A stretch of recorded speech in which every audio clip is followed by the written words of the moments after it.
and a very warm welcome back to the Gimme a Whole Year Wrestling Podcast. My name is Ant, and this is... Get to the chopper! Oli. What are we looking at today, Oli? Today we are doing an episode of Who Booked It Better, the show where we look at past, current, and future WWE booking and see who out of the two of us can book it better. It's a nice, friendly little competition. We give ourselves 3 minutes to pitch our booking ideas, and then you decide in the comments below who is the victor. Awesome. Well set up, dude. Yeah. And so what is our theme for today? So today, as we've just recently had AEW's Double or Nothing, where a certain John Moxley show up. You mean John Ambrose? John Ambrose, or Dean Moxley. Right. De Moxley. He made a surprise appearance. And we thought, we've been talking about this idea anyway, we thought when better than to book Dean Ambrose's return following his injury in 2018. That's going to be our booking. Cool. So, just to take you back a little bit, this is what happened. Seth Ambrose came out in a match against Dolph Ziggler, was it? Yeah. Or Dean Seth Ambrose. Seth Ambrose and Dean Moxley. Seth Rollins come out and he went, "Hey, I need a partner. You've got a psychopath with you. What I need is a lunatic." It's Dean Ambrose. It was rubbish. Dean Ambrose's music. Ollie. Yeah, it was pretty rubbish. bad, wasn't it? Yeah, I was excited to see Dean back, and he was jacked. Yeah, man, he looked great. Like, I'm so big now, I'm Dean Ambrose.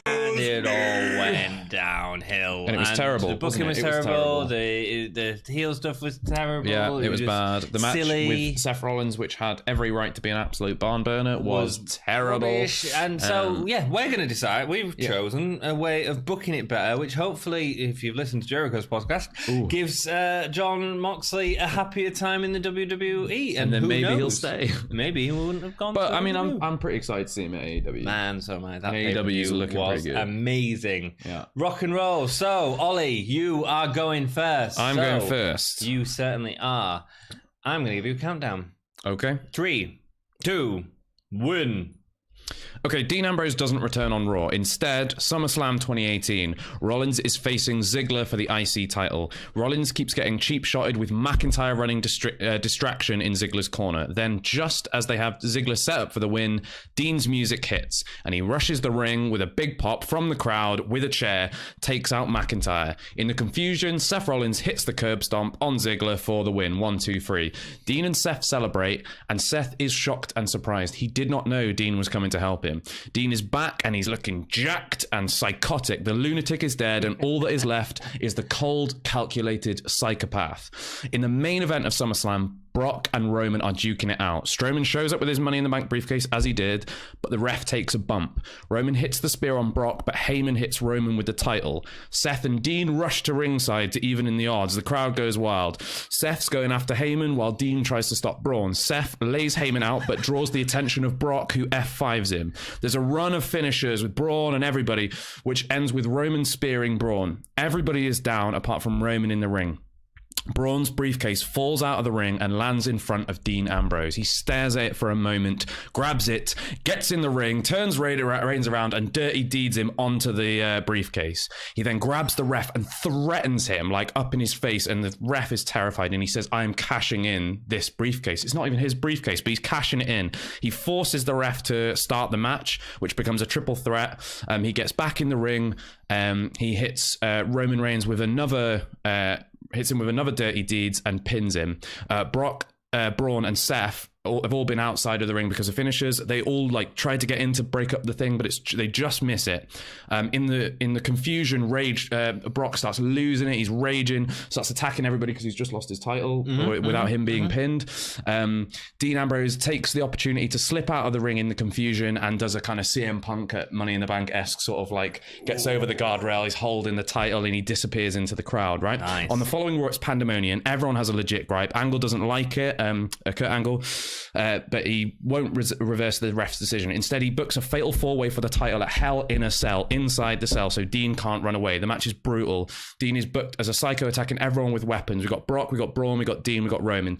Brock F5s everybody, but runs into 3 spears from Reigns, who then takes a dirty deeds from Ambrose onto a chair for the 1, 2, 3. Rollins comes out of the crowd, in the crowd entrance with a mic and says, "Why, Dean, why?" Dean goes through the crowd, straight up to Seth Rollins, and he takes the mic from Rollins, and they're both staring at each other, stood where the Shield used to stand in that entryway, highlighted, and he goes, "I'm not Dean Ambrose.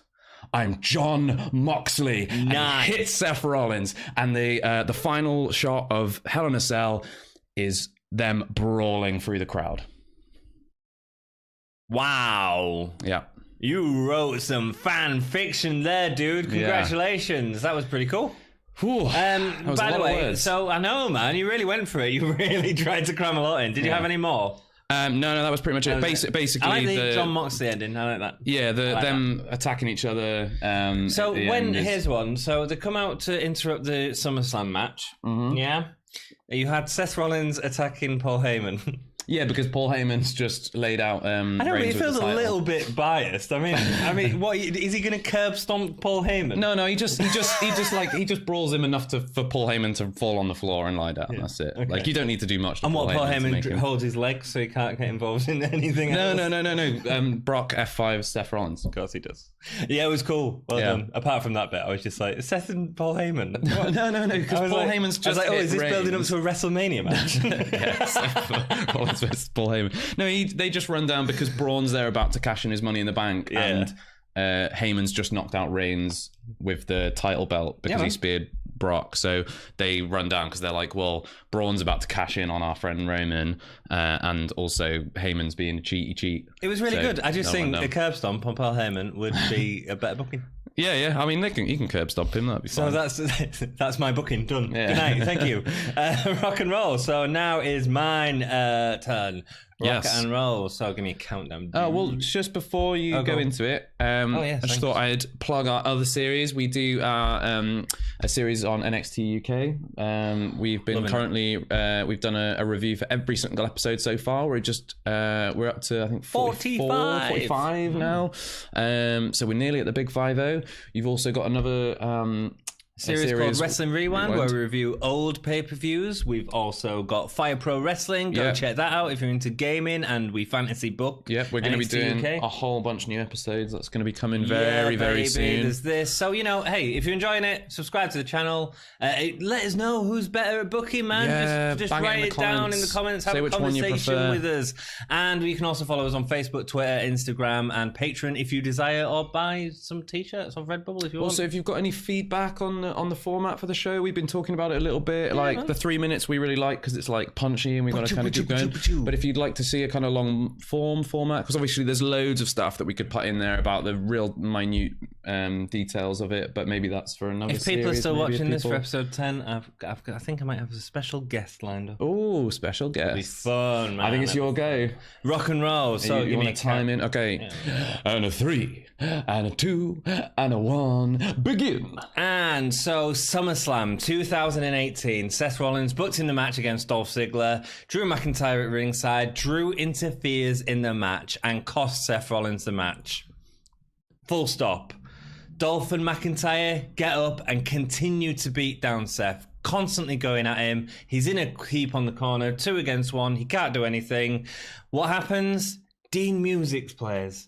Ooh. A proper pop happens, which should have happened in the first place. Yeah. Seth gets up. Dean beats both Drew and Dolph off. Seth gets up and he is so happy to see his friend back. He goes in for a cuddle, a man cuddle, and it's a moment that we've been waiting to see. These two are reunited. After the cuddle, Dean dirty deeds Seth. Why did he do it? Why did he do it? I'll tell you why he did it. Well, we're not going to find out right now. And we're not going to find out the next night on Raw. Dean doesn't give any answers, instead interfering in a match between Drew and Seth, leading to a dirty deeds to McIntyre. But instead of doing the dirty deeds to Seth, he looks at Seth, shakes his head, and walks off. Dean is upset with Seth. Why is he upset with Seth? Because he's As soon as Dean was out, he'd moved on to Jason Jordan. No thought about Dean whatsoever. Just gone on this title run and just carried on. Dean is angry. Dean don't want to talk about it. But Seth can't shut up with his annoying voice, and he keeps going to him and asking him. He just wants to go his separate ways. He's constantly trying to get him to open up, but Dean won't have any of it, instead pushing his feelings away. This ends in violence. When Roman tries to get involved, Dean warns him. He's tied off all connections with the Shields and wants to fight for his opportunity for the Universal title, because Roman is a Universal title at this point. This leads to a match at TLC. It's not the big match that everyone wants to see. It's not the blow-off match. It is a tables match. We're giving it a stipulation because it's going to have less time and it's just going to be heat between these two. It's an aggressive, a darker Dean. This match has Dean winning, so the feud continues. There's no gas mask. There's no injections in the butt. It's just two former brothers fighting.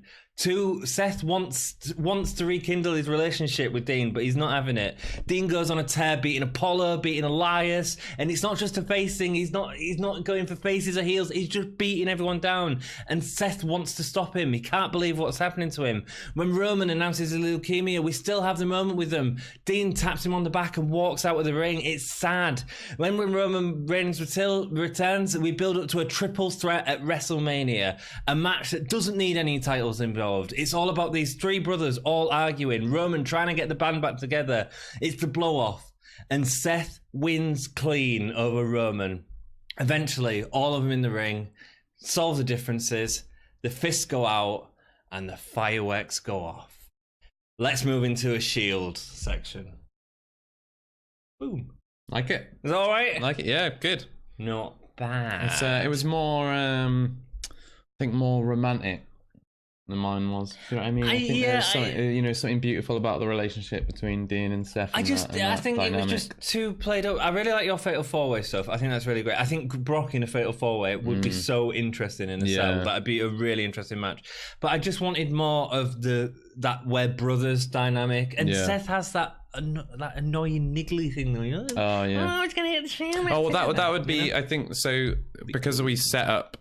The end of mine, we set up for Seth and Dean is what goes on after Hell in a Cell, but I wanted to really focus on how he goes about using using the Money in the Bank to get hold of the Universal title away from Roman, which I think was because then not long after that Roman would have had to have left anyway with like the leukemia thing. So then eventually, I also forgot to I did actually forget to mention something. Because it's really important that commentary. So vote now. Vote now because this is just take your moment to vote. Okay, they voted. Okay, cool. All right, so cheers. I should have mentioned that the commentary make a big point of being like, can he cash in somebody else's Money in the Bank? Yeah, no, that is great. I got all that. I got all that. Oh, that's good. Yeah. Because there was actually a case of somebody Edge beat, I think it was Edge, beat Mr. Kennedy. Okay. For the Money in the Bank, there is a precedent for Money in the Bank being switched between people. Cool. So I just thought it'd be interesting to see Dean steal Braun's. It's very interesting, and it brings up in the confusion that happening as well. That's the interesting part of it, I think. While Paul Heyman's getting curb stomped. Yeah, absolutely. I did originally in my original pitch. I was like, when I was writing it, I thought I had two ideas actually. One that Seth would accidentally help Dean. Because Seth has been taken out by the F5, he doesn't come round until Dean's already cashed in. He doesn't realize that Dean's cashed in. He fights off Brock and Braun, thinking like he's helping, and then behind him, Dean pins Roman, and Seth turns around and he's like, "What just happened?" Yeah, and then man, Dean stuff runs like away. that's really interesting. And look, all these ideas, right? It's all about what makes Dean happy as well. Like, don't. We all listen to the Jericho podcast. It's incredible. Don't force him to do stuff that's comicky, gimmicky, and silly. Because these guys had a relationship. They couldn't help the leukemia thing that happened, and it's devastating. And it's not about playing on it or being a heel or a face about it. It's about the bond that these three men share, and that's what this feud should have all been about. Yeah, you guys have been awesome. We've been all right. Give me a whole year. If you're liking the series, please hit that like button and hit the subscribe. If you hit the ring bell that he preempted just as quick as Dean Ambrose's cash-in, then you'll enjoy more episodes from us. We are going to continue this series because we are enjoying it. Thank you so much for watching and keep it GAHY.